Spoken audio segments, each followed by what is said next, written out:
Ladies and gentlemen, what a show it was, but do not adjust your set. It's Hitman Cons. Welcome to the official SummerSlam 2022 review, and of course, I'm not alone in this endeavor. Please welcome, as always, the humble man, Gary. Welcome, as always, to the contracts. Yo, my man, Cost Painting, what's goody, yo? Yeah, you already know, but before we get into this, we gotta thank each and every one of y'all for bringing us to 50 episodes, man. You know, I never thought that we'd make it this far. Considering my first attempt at a podcast didn't even make it to half of 50. But to see that we made it this far and we ain't stopping, we keeping it going. You know what I'm saying? Hell yeah. But hopefully we'll make it another 50. But anyways, let's get into the show. First off, Bianca Belair defending the Raw Women's title against Becky Lynch. Great match when Bianca finished it off with a Spanish fly. Countered. Becky tried to hit the manhandle slam, but it was countered into the Spanish fly. To which then Bianca Belair hit the KOD to retain the title. Bianca then shook Becky's hand, to which made a Becky Lynch face turn. Pretty nice gesture. I'd like to see where that goes. But that wasn't the end of the festivities. We had a returning after a long awaited return. Bayley made her return. Oh yeah, hell yeah. But that was shocking, like one of the things in the previous. Yeah. But she was not alone. Also, a return of somebody who got released back in April. Returned Dakota Kai. And, yeah. But the returns did not end. We also had a returning Io Shirai, now going by the name Io Sky. Right. Of all recent name changes, this one has to be the most fitting. So, but then again, with other name changes, I really didn't have a problem with it. But that's beside the point. They came back. It appears as though that Bayley, Io, and Dakota are going to be a stable. I'd like to see where this goes. Hopefully, they come up with a good name, But then again, I think any name that isn't Absolution will do just fine. Oh yeah, exactly. Yeah. Well, moving on, we had Logan Paul against The Miz. Miz had Tommaso Ciampa and Maurice ringside. Closing moments of the match, Tommaso Ciampa tried to sock Logan Paul one, but he got busted by the ref before the punch could connect, to which he got ejected. However, Ciampa refused to leave. But then AJ Styles music hit. He hit him with the phenomenal forearm. Logan Paul was an unoriginal prick the whole match, hitting Miz with his it kicks. Hit him with the figure four. He also hit him with AJ Styles' phenomenal forearm. But he did have his own moves. He hit him with a moonsault. He hit him with a wonderful elbow drop through the announce table, to which then he ended things off, stealing Miz's finisher, hit him with the skullcrushing finale to win the match, as expected. I've never really seen a celebrity lose a match. All right. Great match.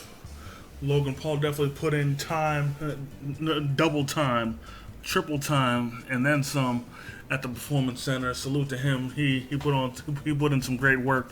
Moving on. Bobby Lashley versus Theory. The match didn't really go on long.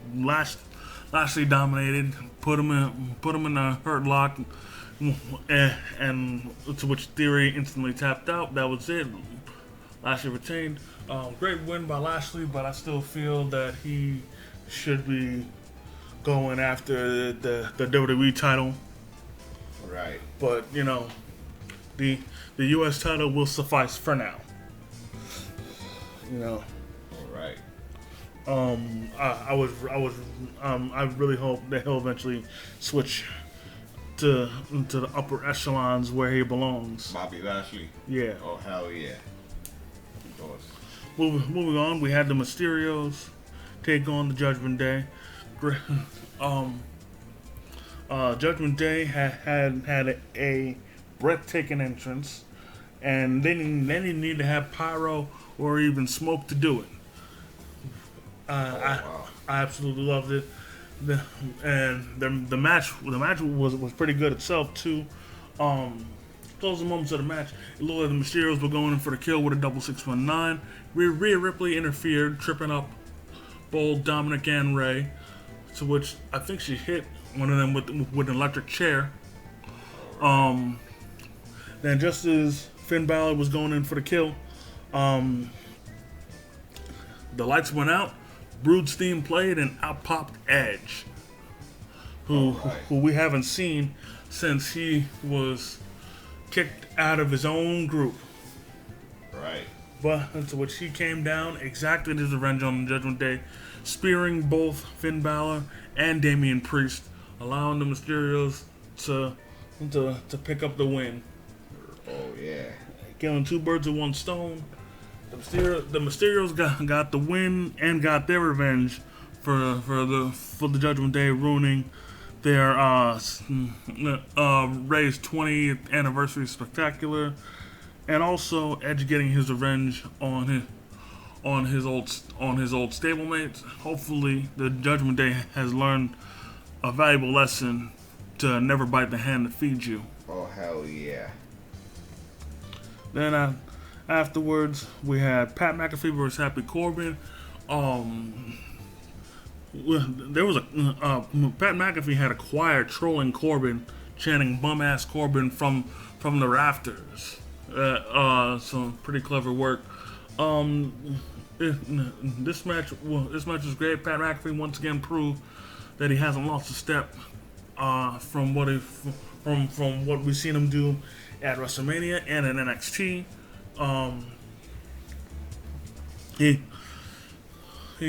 He exacted his revenge on Corbin, low-blowing him as payback for when Corbin did the same on SmackDown. However, Corbin didn't do it in a match, whereas McAfee did. And one could argue that this feud might continue because Corbin will rightfully say that McAfee cheated, to which he did. Oh right. And one could argue, like I said, that he was paying him back, but Corbin didn't do it in a match. McAfee did. But Right. we'll see where it goes from here. Corbin more than likely won't hear the end of it from McAfee. Right. Moving on, we had the Usos defend the undisputed tag titles against the Street Profits with a wild Slapnuts as the special guest referee. He did call down the middle for the most part. That is until towards the ending half of the match. He was up in Jimmy's face, to which the distraction allowed Angelo Dawkins to hit him with the cash out. Then Montez hit him with a frog splash from the heavens. But unfortunately,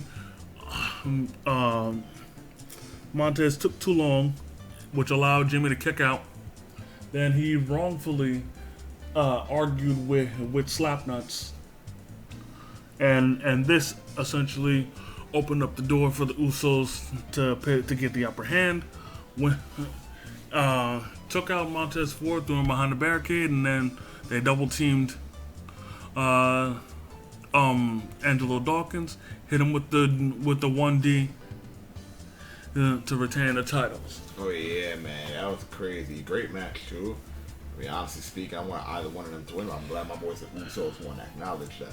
I mean, the ending pissed me off.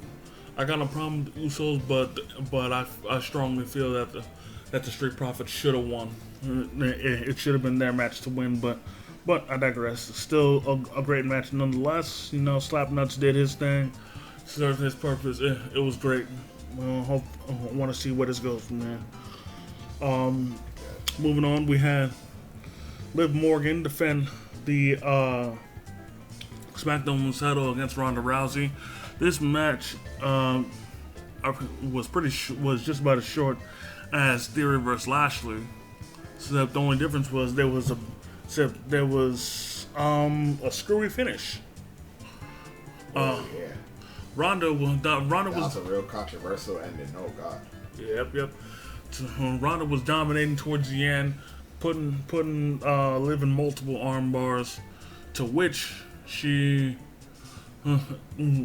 just barely scraped by the ropes both 2 times. Then on the last time, she put her in it once again. But Ronda unfortunately positioned herself in a way where she was in a pinning predicament. And ref counted 1, 2, 3. Liv did retain. However, there was something that happened that the ref didn't see, and thankfully here at Struggle Vision Productions we have hired our own special referees to go under the booth, and at the further review, it was revealed. And just to get it right, they looked at it frame by frame. And keep in mind, we have the best refs in the business here at Struggle Vision Productions. Ain't that right? Oh yeah, that's a fact, yo. Yeah, I paid top dollar for them. And anyways, it was revealed that before the ref hit 3, Liv submitted. She clearly submitted before the ref hit 3. So Ronda should have won the match. But the ref's decision stood. Liv retained. However, Ronda wasn't letting her get off that easy. She turned heel, attacking Liv, putting her in the armbar, to which Liv tapped out. But Ronda did that to prove a point. To prove that she did tap out. Right.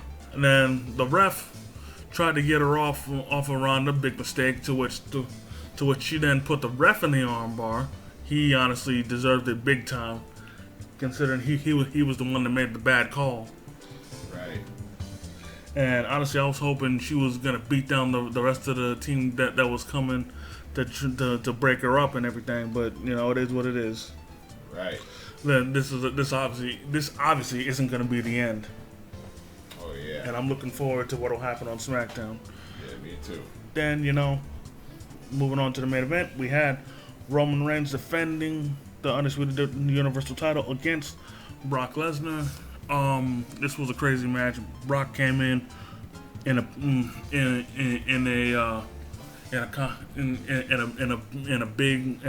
giant backhoe,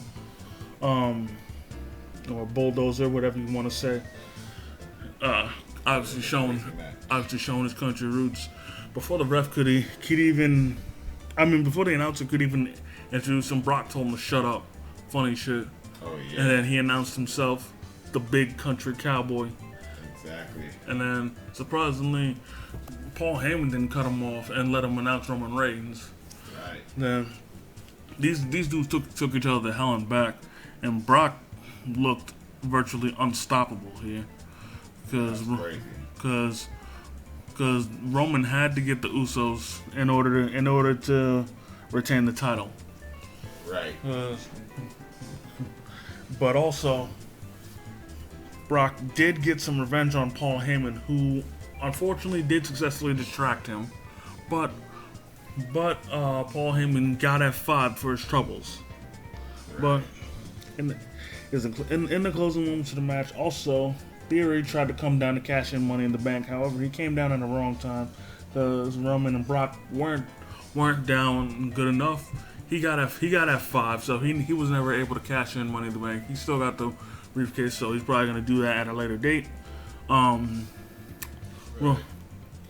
Roman hit Brock with the WWE title. Brock still got up. Hit him with the Universal title. Still got up. Speared him twice. Got up both times. Right. Got super kicked and speared. Got up again. Right. Then Roman freaking beat him down with Theory's briefcase, to which then him and the Usos buried Brock under a whole bunch of debris and the steel steps, and then Roman stood on top of it. To which at that point it was now impossible for Brock to get up. Roman won, retained the titles. He what's his face? The humble man's ecstatic. I'm pissed off. I didn't let him get to celebrate. I cut that shit off. My boy Roman Reigns, yo, acknowledge him. I'm glad my boy Roman Reigns won. My man Cos Payton gotta acknowledge. I will never acknowledge, man. That shit pissed me off. Like, honestly, that soured the taste in my mouth for the whole pay-per-view. That literally ruined the pay-per-view for me. Gotta acknowledge, man. And also, that was a controversial ending with the SmackDown Women's Championship match. Honestly speaking, Ronda going heel. I mean, yo, great. And hopefully she gets some help. And my boy Roman winning was great. And that match, this is honestly speaking, last man standing match, because it's the 7th time fighting Brock and Roman Reigns and Brock Lesnar. Out of the 7 matches they've had, out of all 7, 4 matches have been great, and this is the 4th match that has been great out of, like, along with the 3 that was great out of all 7 matches that they've had one-on-one. They weren't in multi-man matches, yes, before or whatever, but I'm talking about them regarding in terms of one-on-one fighting each other. And honestly, this is one of the best matches as well. And my boy Roman Reigns won. Acknowledge him, my man, Cos. Oh, I refuse to, and I will never. And this match for me was only good just because the ending ruined it. But, ladies and gentlemen, Hater. Well, ladies and gentlemen, that's going to do it for this edition of the Contracts. Once again, we'd like to thank y'all for 50 episodes. Thank you. Once again, we couldn't have done this without you, without your love and support. Thank you. Yes, of course. Thank you, guys. Of course, we want to thank y'all for tuning in, as you always have been. And if we have our way, we're going to make it another 50. I want to thank the humble man for once again coming through and kicking his wrestling knowledge. Yeah, you already know it. And if you guys enjoyed this video, hit the like button, comment if you feel like it. If you're new to the channel, subscribe and hit the notification bell so you never miss a new video. And until next time, by the way, Struggle Vision Productions is the Hitman and the humble man. And we out. Peace. Yes, my man Cos Payton. Peace. We out.